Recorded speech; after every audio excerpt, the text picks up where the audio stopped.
Hi everyone, my name is Ksenia, and if you're here, you're probably interested in sustainability, zero waste, minimalism, and mental health. Today, based on my outfit and my background, you probably can tell that I want to talk about the most wasteful time of the year, the holidays. And doesn't matter what exactly you celebrate, a lot of cultures do celebrate something in the end of December, whether it's Kwanzaa, Christmas, Hanukkah, or simply celebrating the change of New Year. A lot of this is coming with a lot of waste. In this video, I'm going to address some of the ways to make your holidays, gift giving, celebrations, and dinners more sustainable.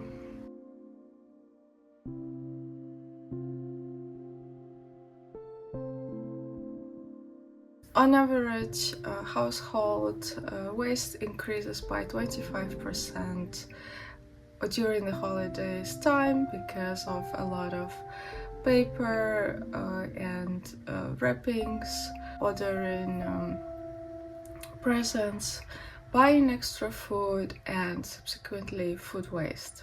But how can we still enjoy ourselves and try to be sustainable and encourage sustainable practices in our lives?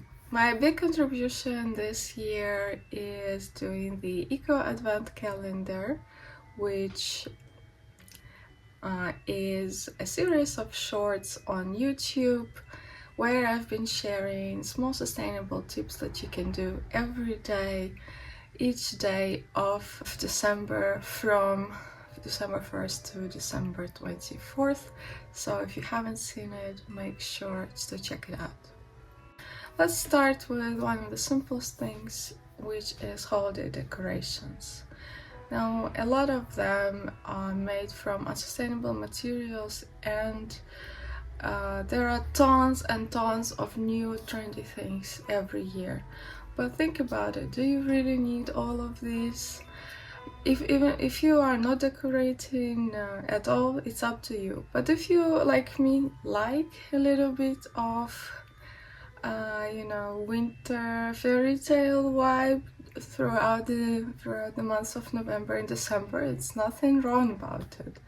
What I prefer to do is to shop secondhand, and I try to limit the amount of decorations I buy each year so that my collection gradually grows from year to year.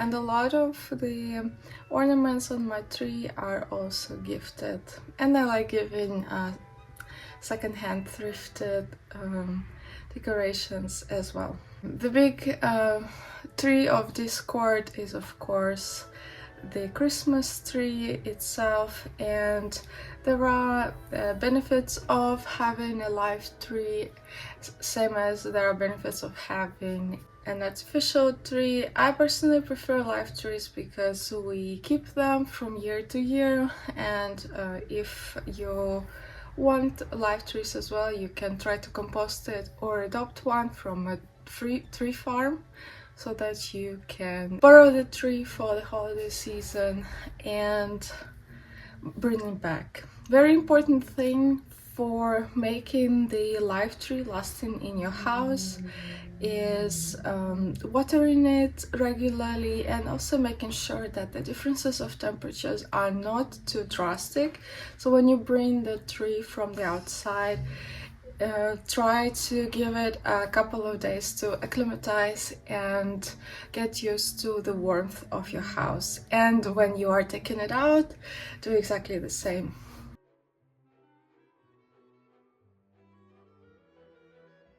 Also, trees usually survive way better in a bigger pot if they have bigger roots. So if you are considering buying a tree to keep it for longer, for multiple years to come, look for trees with a big root. And if you have an opportunity, replant them outside the pot into soil so that their root can develop. If you prefer the artificial tree, That's totally fine as long as you use it as long as possible. Maybe get it secondhand as well. I know that some families have artificial trees for generations which last perfectly well. Also consider an alternative Christmas tree, which could be just branches of a fir tree or felt Christmas tree made of paper, just made of lights on the wall and so on. Especially if you don't have place to put a tree up, an alternative tree is a great solution, I think.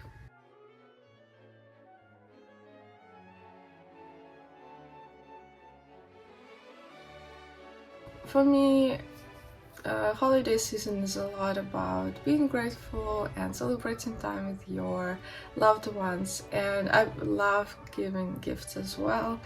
And I think it's important to normalize giving secondhand gifts and handmade gifts as well, or gifting things.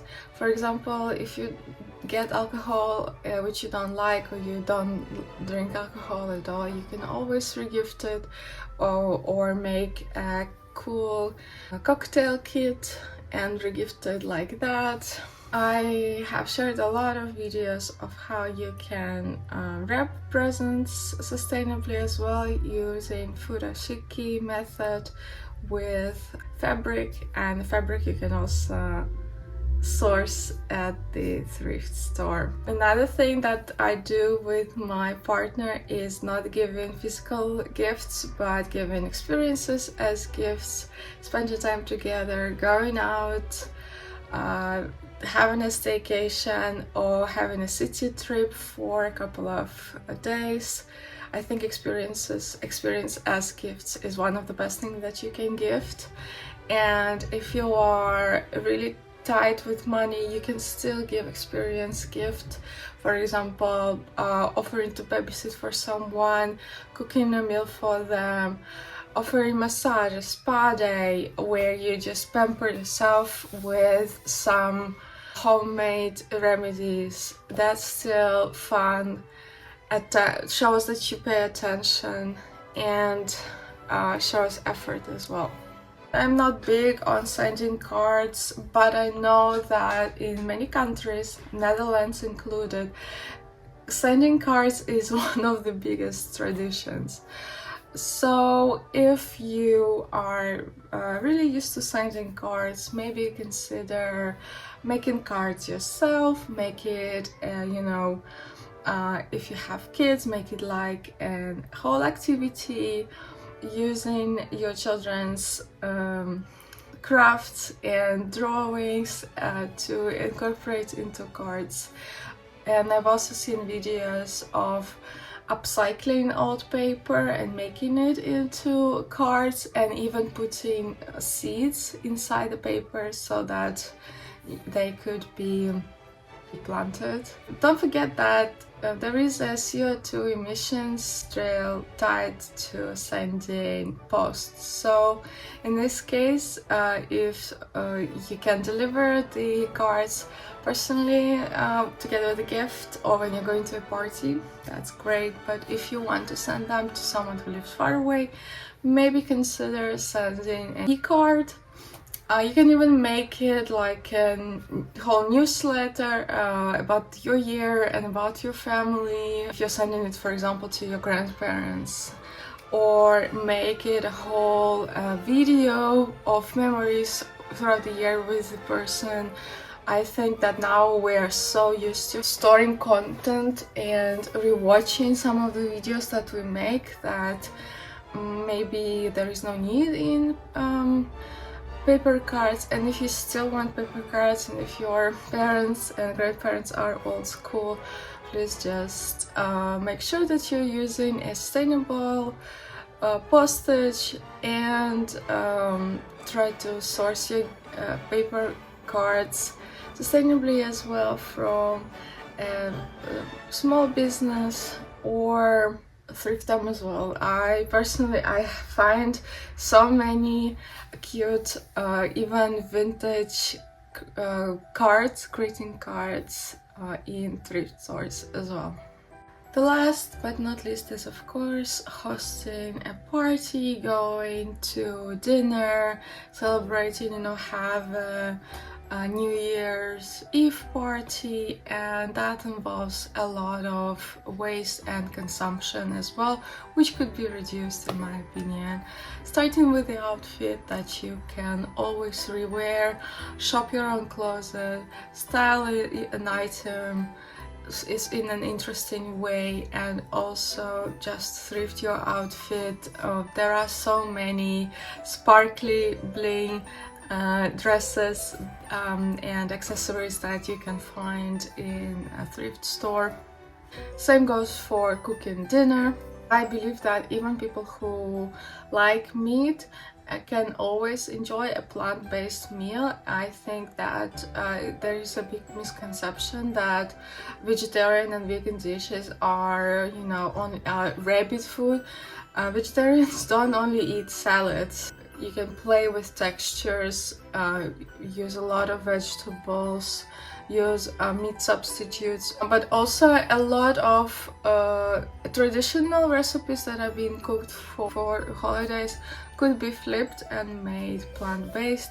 For example, one of the things that my family cooks for dinner is an onion soup. French onion soup requires butter and cheese, but you can easily substitute it for olive oil, right? And I think that's the same that goes for many other meals which could be flipped as well. Most importantly, I think that a lot of people like to shop big before the holidays because then they know that they won't have time and the stores will be closed.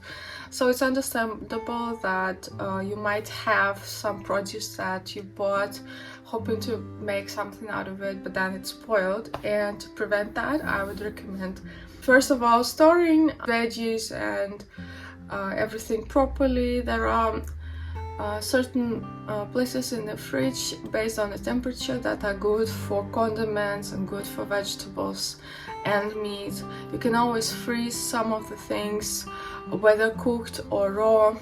I think that one of the best thing about holiday dinner is having leftovers. I think that it's great to repurpose leftovers and just make sure that you eat them. Maybe even prepare some containers that you can give to your guests to take with them.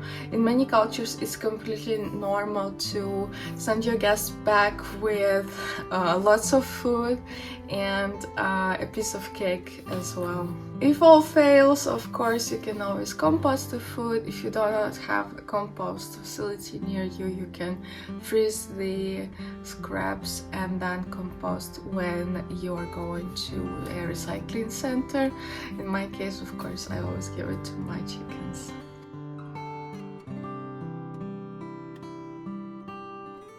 Overall, I think sometimes we get carried away with what should be done, I still need to get this and this done, so we don't actually celebrate what's the most important, right? The changing of seasons. Sometimes December is really hard because it's really dark and it's the end of the year, it's a lot of stress, so actually slowing down and appreciating what you have and spending a day or two crafting and making gifts and decorating your house and filling it with light is the true purpose of holidays. And if you are trying to be more sustainable and you want to introduce some hacks into your everyday life and also with your family, try to be gentle, start with small things, surprise everyone with having original presents or original packaging, or busting out thrifted set of plates instead of paper plates. If you are trying to be more sustainable and mindful about your consumption, is intentionality that comes with everything that you do. This intentionality makes you look more put together, like you care, like you actually put thought into it. And I think people often value that because it stands out if you compare it to just out of box solutions and just having just having supermarket, just having a Amazon gift or something like that. Not to shade, I know that some people maybe don't have time to do something by their hands, but again, or maybe if you are experiencing struggles, maybe agree on not having physical gifts. Agree that you're having this gathering together and you're spending this time together. That is already a gift, that you're all together. I think there can always be a compromise found. Reducing your impact and reducing your consumption is just the best thing that you can do for sustainability, for the planet, and for your mental health as well.